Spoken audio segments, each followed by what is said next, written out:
firm establish. So my guests and I bring you messages to establish what you need to know in the present. And also, I like working with angels and the calmness they bring. Now, in a moment, I will introduce you to my wonderful guest, Lyn Smith. But before that, I'd like to say thank you so much for watching the show live at a later date, as it really means a lot to me to be able to connect with like-minded women. Now, if you've never met me before, then my name is Ray, and I love to help women to crossroads in their life, heal their past, create their future, and transform the present so they can take charge of their destiny in the here and now. I'm the founder of Radiant Angel Energy, and I use future life progression, past life regression, angelic Reiki, guided meditation, angel oracle cards, and hypnosis to help women who feel lost get clear on their reason for being here. I've also created several transformational packages, a journey through lifetimes, as well as a 6-week guided meditation series to help you take charge of your destiny. Now, each episode of the show covers various themes of your journey, a mini guided meditation or angel card reading, with the wisdom of my wonderful guests, like today's guest, Lyn Smith, who will be talking about twin flame relationships and what they are. Now, Lyn is known as the Queen of Hearts and spent most of her life growing up and living in England and currently lives in Spain. And as a teenager, she was subjected to several traumatic experiences that went on to impact her ability to trust, love, and enjoy relationships with men. And this went on for decades. And as a result, she felt driven to heal her heart and discover how to form a lasting, healthy soulmate relationship, and was subsequently called upon to help other women do the same in a way that's natural, nurturing, and fun, so they stop feeling stuck, confused, lonely, and unfulfilled. Now, Lyn makes a difference by helping you make a difference. Now, Lyn's mission is to empower you to reach your full potential in attracting, creating a lasting, healthy soulmate relationship, and to have a positive impact in reducing divorce, domestic violence, self-harm, and suicide. Lyn's vision is to achieve her mission globally through world-class coaching, training, and contribute to creating a lasting legacy of safety, dignity, and opportunity for children and women who have survived rape, abuse, and severe trauma as a result of war crimes and sex trafficking, through setting up of a worldwide You Can Heal Your Life centres and retreats. Now, with testimonials such as, after waiting 10 years, married at 50, thank you so much. Lyn is very skilled at simplifying things for her students. She has a way of getting you to pay attention to what she says through a fun and interactive coaching style. She has helped me achieve outstanding results above and beyond what I thought was possible. And after personally working with Lyn to heal from my past, my relationship has gone from casual to committed in just 4 months. I'm now happily planning to get married to my soulmate, John, which I thought might never happen after being in a previous unfulfilling marriage for nearly 20 years. So, without further delay, hello, Lyn, and welcome to the Angel and Destiny Show. How are you today? I'm very good, thank you. Thank you so much for that wonderful welcome and introduction. I really appreciate it. And thank you to anybody that's listening and anybody that's listening on the replay for taking out your time to listen to us today. Brilliant. So before we get into this fascinating conversation, I want to remind you that not only can you share this video, but you can also ask questions, leave comments and thoughts, as both Lyn and I want you to be part of this conversation. So please don't be shy. So Lyn, why don't you tell us more about your journey and what exactly is a twin flame relationship? Well, my personal journey, as you sort of indicated in the run up in the opening statements, is a very harrowing one, and it really started, I suppose, when I was 15 years old. And long story short, at that time I was offered a lift by who I thought was a trusted adult home from a swimming venue, and he took me to a dark lay-by, and short story is that he committed a serious sexual assault, but basically it was rape.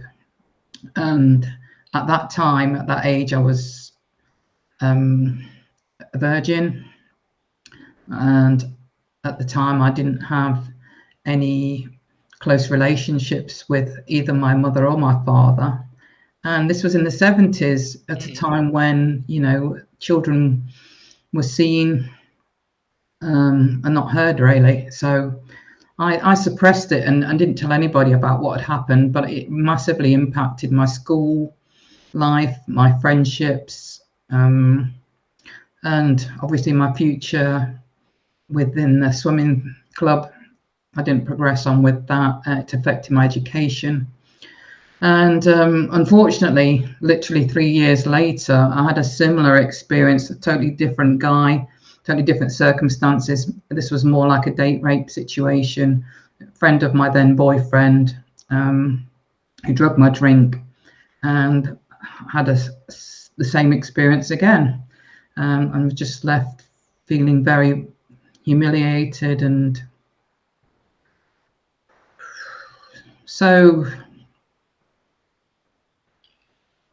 traumatized by it, but again, not in a position where I felt I could tell anybody about it.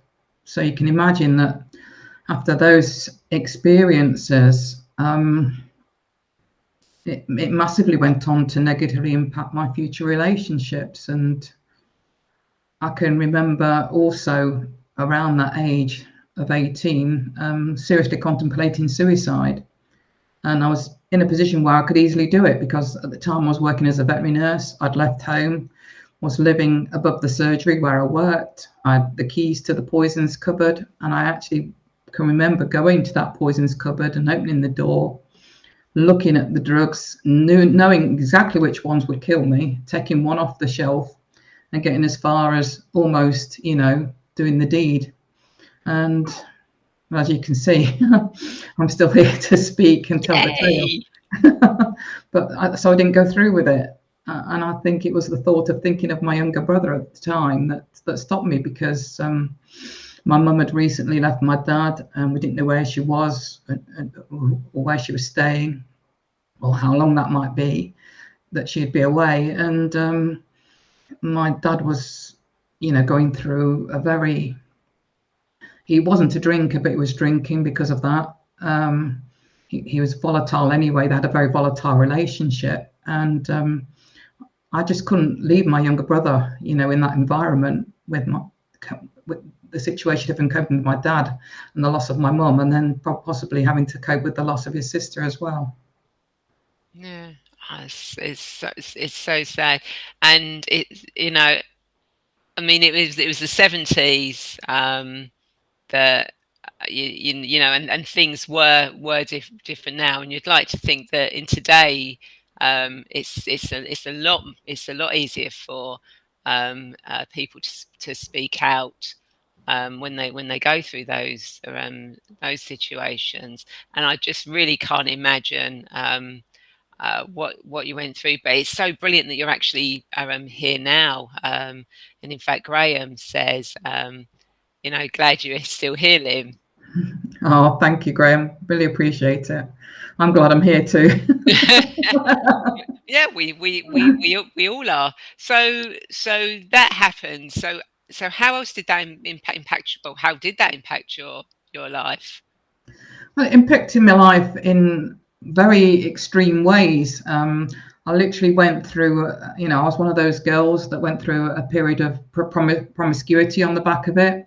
And I think we all know girls that, have been that way. And I think we go through those phases because we're looking for love through sex, and that's the only way we knew how at that particular moment in our lives. So, I did have that phase. I had phases where I went into toxic relationships on the back of not feeling worthy of love and not having self-esteem. And I had confidence, because I was quite an intelligent person, but it wasn't in the area of love and emotional stability. That's because my own family wasn't very functional. So, I didn't have any experience of having that loving emotional connection. So I'd get myself into relationships which were unhealthy relationships. And I'd also get myself into relationships which were good relationships, but then I'd self-sabotage because of the same reasons, because I didn't have that value on myself or feel any sense of self-worth. And that went on until I actually met who's now my ex-husband, but my husband who I was with for 23 years. It went on until I met him, which I was 26, nearly 27 when I met him. And then I went totally the opposite in that relationship, in that my heart was closed off. It got keys, chains, bolts around it, walls, bricks, steel. And although there was love in that relationship and he was a lovely, good man, I just knew that I wanted somebody just to keep me safe, keep me secure, make me feel protected. And he did that. Bless him. He's a really good guy. We had two lovely daughters, and a good relationship which was happy-ish, but there was no passion, there was no excitement, there was no aliveness in that relationship. And I realized, subsequently, once I'd left that relationship, that obviously largely that was down to me contributing to that, because my heart was just closed. And but I didn't have the awareness to know any different at that point in my life. But I felt called, by some higher power to leave that relationship. And it was very, very difficult because there was no third party involved. And my husband, as I said, was a good man. He was a great husband to me, wonderful father to my daughters. But I just felt like I wanted that passion. I wanted that intimacy. I wanted to feel alive in a relationship. I hadn't got the tools or the knowledge or the awareness to create that in that relationship at that moment in time. So it took me a few years of not planning, but knowing that I was going to leave that relationship and feeling so guilty about it, during that lead up. But then having done it, within 6 months, I met somebody where I did have that aliveness and that passion and that fulfillment in the relationship. So I then sort of gained the knowledge and tools and the downloads of what it took to create that within an intimate relationship. Yeah, so it's like the universe sent you somebody to actually help you to work out exactly is what you needed. Exactly. And that was a great soulmate relationship that lasted over 10 years. And again, that I felt called to leave that one as well because I felt there was, again, something even higher and more destined for me, which is the subject we're going to be talking about today, which is that twin flame relationship. Yeah, because that is a fascinating subject, isn't it? Because people sometimes go on about soul flames and twin flames and soulmates and there's so many different versions out there, or people saying it's the same thing when actually it's different things. So yeah, tell us about twin flames. Well, my personal understanding of twin flames and what I've been educated around it is, and also from my own personal downloads from higher beings and angels that speak through me, is that it is about two souls. Sorry, I shouldn't say two souls, but one soul splitting into two. And when it splits into two, one part goes into a masculine energy being and the other one goes into a feminine energy being. And it isn't gender specific. It could be two people of the same counterpart embodies the masculine part of that soul, and they're referred to in the spiritual world as the divine feminine and the divine masculine. So it's one soul split into two that then embodies the divine feminine and the divine masculine. And as I say, it doesn't matter what your sexual orientation, it's not gender specific. Yeah, it's just down to whichever is the main core energy that you embody. yeah, yeah. I think that's where some people have got confused before. It's not whether you're male or female; it is whether you're more masculine energy or a more feminine energy. Your twin flame is going to be the opposite of, Yeah, absolutely. of what that energy is. So tell us more about twin flames. Is there twin flame always on Earth with us? Or do we ever Yeah. meet them, or do we not meet them? Yeah, I believe that if you're becoming aware of it in your current lifetime, then you'll know, if you're a twin flame, if it resonates with you, and if you do get to know more about it, you'll know by the way you feel if you have that divine counterpart. For me, I know I've got a divine masculine out there who's my divine counterpart, and that we're meant to be on this planet at this moment in time to come into union at some point in divine timing to work on our own joint mission. And that could be, interlinked with each other, or it could be two separate things, but, as a result of us still being together in union to deliver something to heal and help humanity and planet Earth. So it's knowing that you've got a divine mission. You've been brought here to make a huge difference in healing and helping and supporting humanity. So it really takes you on a roller coaster ride once you're aware that you're actually on this twin flame journey, because first of all, the universe gives you lots of tests and lots of lessons whereby you have to be comfortable with being in union with yourself first and foremost, and be happy on your own in separation away from your counterpart. And you may or may not know or have a good strong feeling around who that person is, but you just know that in time you will come into union. But that separation period is what actually for many divine feminines sends us into a lot of fear and panic when it happens, because we suddenly think, well, why has he, or why isn't he here in union with me now? Why aren't we together now? And the reason is because we've still got our own lessons to learn, and so has he.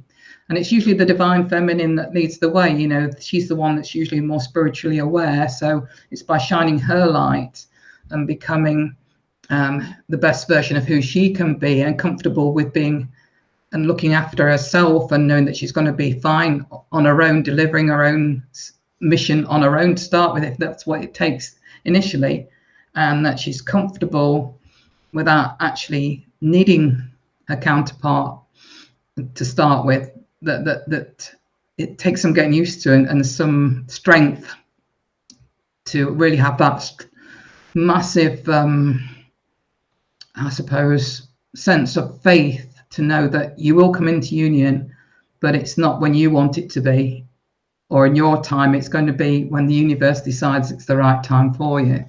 And it's just practicing letting go of the how and the when. Yeah, totally. And Graham says the fact that the twin exists is also a form of directional connection, completion of self.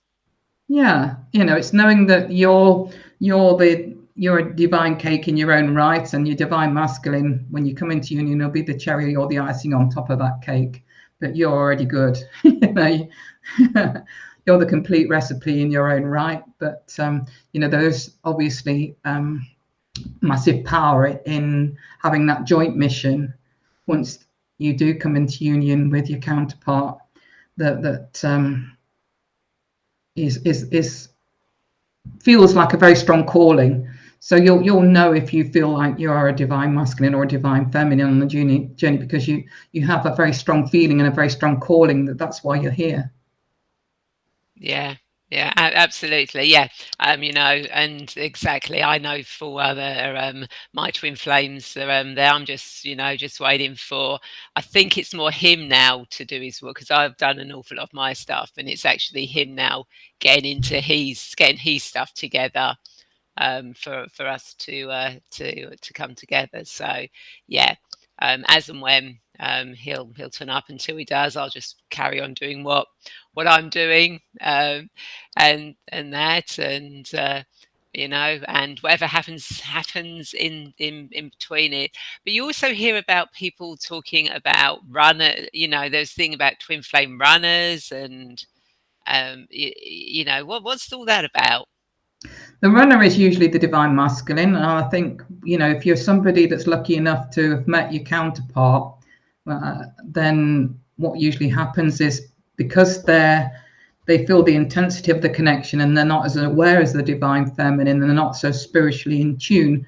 It creates panic in the divine masculine, and it feels so strong that it's scary. It's such an overwhelming feeling for the divine masculine, because they're not fully as ascended as the divine feminine at the point that you actually meet them. Plus the fact they process things differently. Masculine energies, process things totally different to the feminine. The feminine seeks out communities, online or amongst the girlfriends, to source self-help. Usually we like to share and seek each other out and talk about things, whereas men, or the masculine energy, I should say, are more likely to go inwards, and process things more through their minds and logically, rather than through their hearts, which initially is quite normal for feminines to do. To be more intuitive. So it's understanding that the masculines process things differently, and to not judge them for that. They do feel scared, they do feel overwhelmed, they do need to process things, and there does need to be that separation for whatever period of time destiny dictates, for us both to heal and both to overcome those fears and those worries and those doubts, and to come to terms with and the journey, and heal any past hurts and trauma, whilst we're in separation, so that when we do come together, we're ready for each other. We've done the work, in other words, because we don't want to attract a divine masculine that isn't divine. Yeah. So until they are divine and ready for us, then we won't be in union.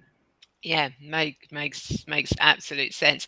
And with the clients you've been working with, do you find that there are more twin flames coming into union now than there used to be? Is it like the energy is really changing and there's more actually coming into physical contact with each other now? Most definitely, yeah. My understanding is that since between 2020 and 24 is going to be the main time period for twin flames to come into union. You're more likely to have met them, any time, but most prolifically it seems to be around 2016. But you could have met them many years or even decades before that.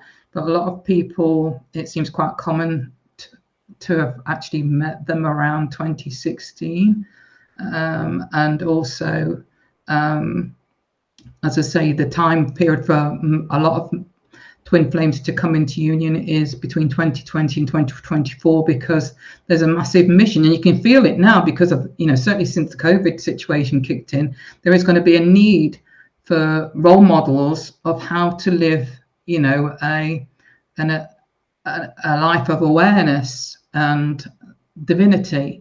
And we are being chosen to be the leaders in that, and to help people heal, and to be initially the people that are shining our lights, so that we give permission for people to share theirs. And we can't shine our lights if we're not healed ourselves. So that hence, we have this separation where we need to do that work. And sometimes I think a lot of divine feminines think, well, I'm already healed, I've done my work, and I'm just waiting for him. But honestly, that's not the case. Otherwise you would be in union.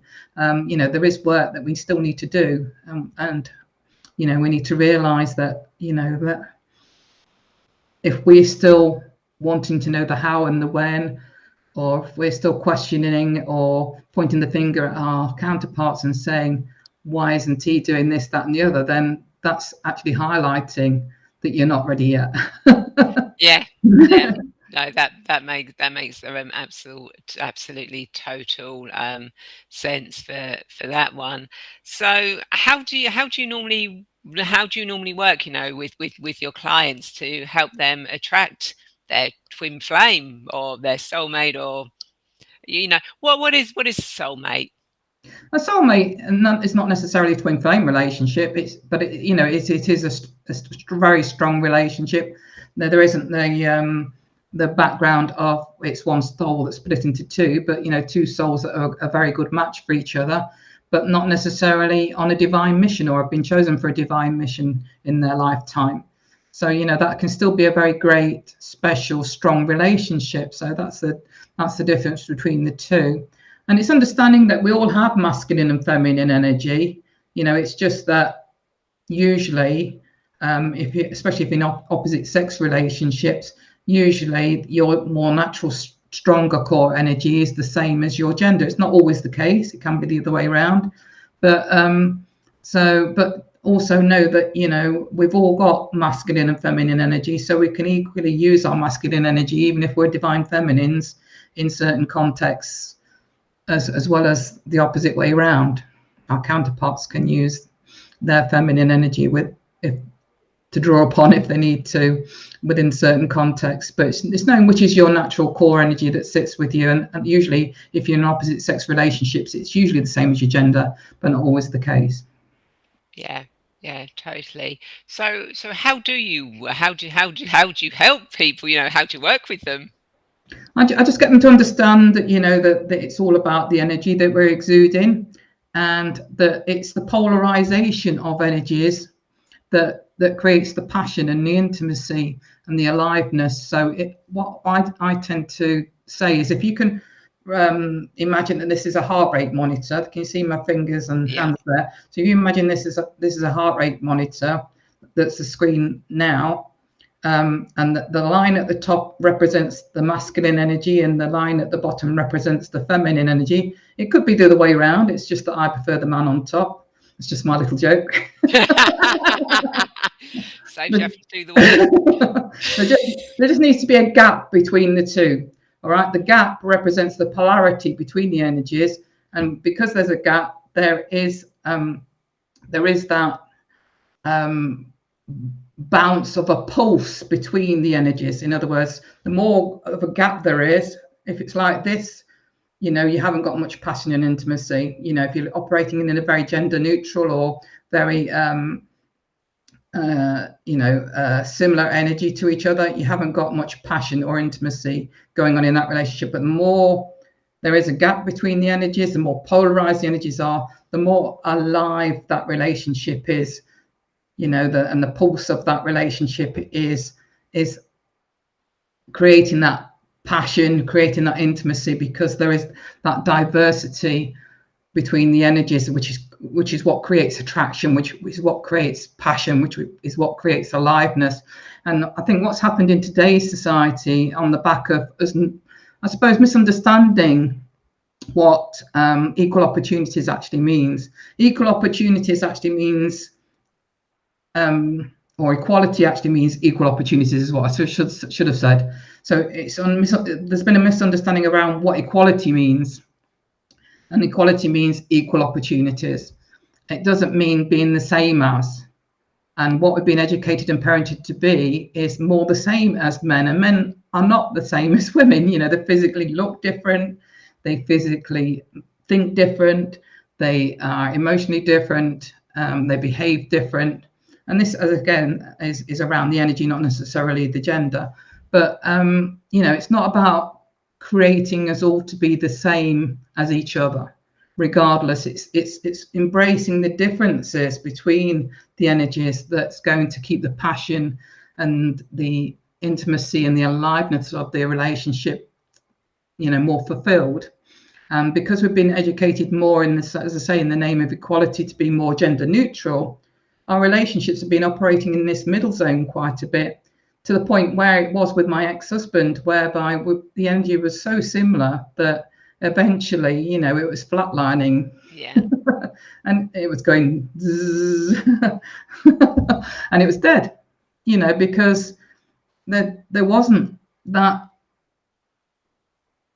polarization between our energies. We were very much operating in this gender neutral zone where, I was stepping more into my masculine energy on the back of wanting to protect my heart, and so that was causing him to step more into his feminine energy, because he didn't know how to respond to that, and then I wondered why I didn't find him attractive anymore.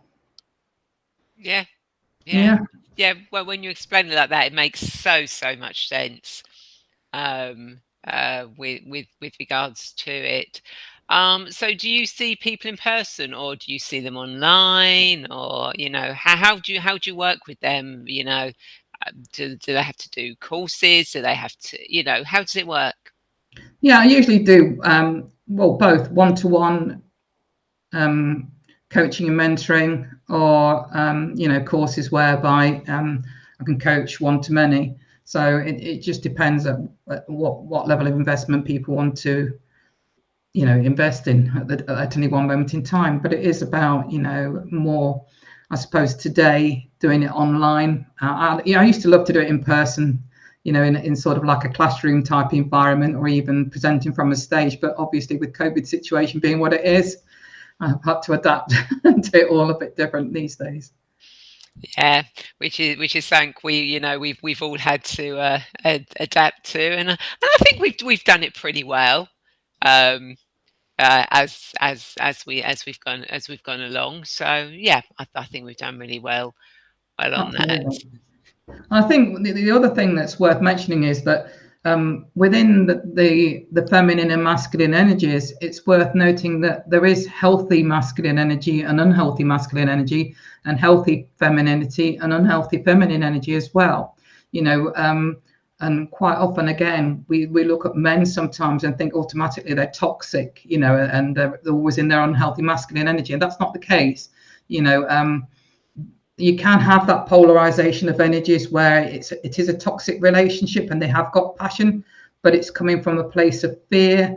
And usually the unhealthy masculine energy is that person that is that chauvinist, he is that possessive person, he is that jealous person, he is argumentative, he is angry.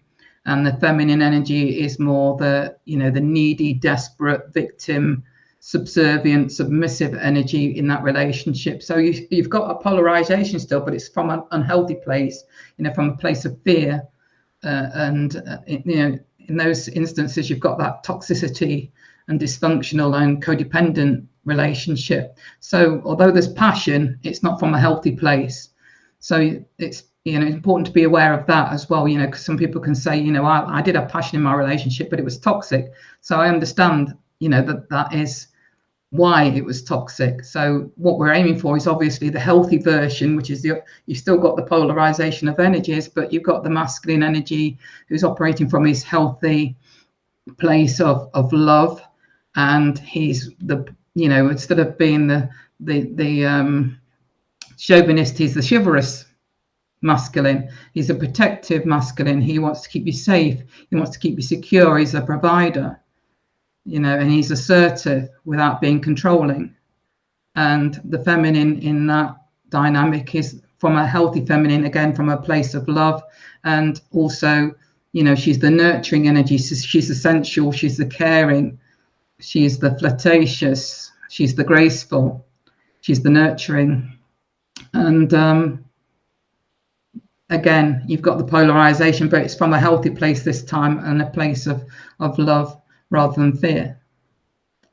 Yeah. Susie says toxic sounds familiar.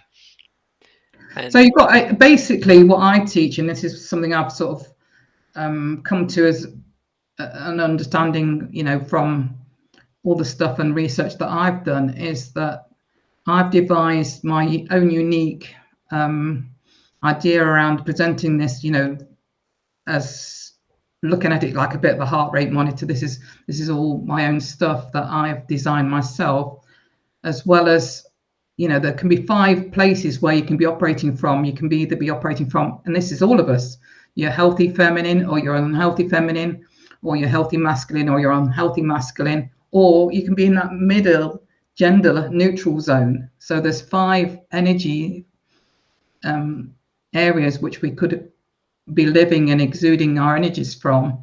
And this is what I educate people around, is understanding, it's all about what energy are you exuding. And I'm not saying that women should never be in masculine energy, there are times when we need that, such as in the workplace, if we need to be assertive, or if we're in a sporting environment, we might, competitive energy is the masculine energy, collaborative energy is the feminine energy. So, there's times and places where we need the opposite energy, but usually in intimate relationships, you need that polarization if you want passion. Yeah. Yeah, really, really, really does make make sense of that. And of course, if anyone's watching has got any questions, then please do feel free to ask them. Now, as you know, I do guided meditations and angel oracle cards. So each week, I like to ask my guest whether they would like me to do a mini guided meditation or pull an angel oracle card for themselves and those watching. So, Lyn, what would you like me to do? Yeah, I'd like you to pull a card for me, please. Absolutely perfect. I don't mind pulling a card. In fact, I like pulling cards. So we'll uh, we'll see what the cards have got in store this week. So, what does Lyn and everyone who's watching this need to know for their highest good this moment in time? Now, when I do the cards for what we need to know for our current time. So, although I do past life regression, and we work in the past, we heal and clear the past so we can be fully in the present. And although I work with the future, we go to the future to see and understand where we're going so that we can be fully present. So everything I do is in the present. And yes, Graham said, "Here we go, lol," because he knows that quite often cards will fall out. And funny enough, we had two cards jump out here. So, and I think they tie in quite nicely with what we're talking about anyway. But grounding, go deep, explore your roots, and miracles, expect the wondrous to emerge. Wow, love it. So so absolutely, absolutely perfect with what we've been saying. Confirmation to with what you've been saying, which is we need to go deep. We need to explore our roots and be happy with who we are, where we're going, to do that. And when we do that, we can expect the wondrous to emerge. That twin flame to come in for us to actually be of union, and actually do the work on here. So for Lyn and those watching that may not be in their twin flame relationships yet, expect the wondrous to emerge. you, Yeah, you know you're doing the work. It's gonna happen. absolutely. I think we're always meant to be where we're meant to be at any one moment in time, and if this is coming into your awareness now, it's for a reason. Yeah, yeah. Ooh, I think we've lost Ray somewhere. I'm Come back. still here. We both suddenly went back. See, that's the angel saying, "Yeah, you're right," but also, Ray, you need to actually add something else as well. Is what they were saying. They're going, okay. So what they're also saying is that we also need at the moment to actually take some time to. So you need to be taking time for yourself at the moment to actually go a little bit deeper than you've actually been going, um, and actually write down what you actually want to come into fruition, what miracle you want when when you're going deep, um, and expect that to happen, and that will happen. So that's a bit of extra that came in from the angels when we did that. Um, so if we go into Graham, he posted that before you said that. So basically, he posted that before one or two cards came jumping out. And Sue says, uh, didn't meet my man till I loved and understood myself. And Graham says, exactly, Suze. So yeah, Susie's are she met the right man once she loved and understood herself, which is exactly what you've been saying, Lyn.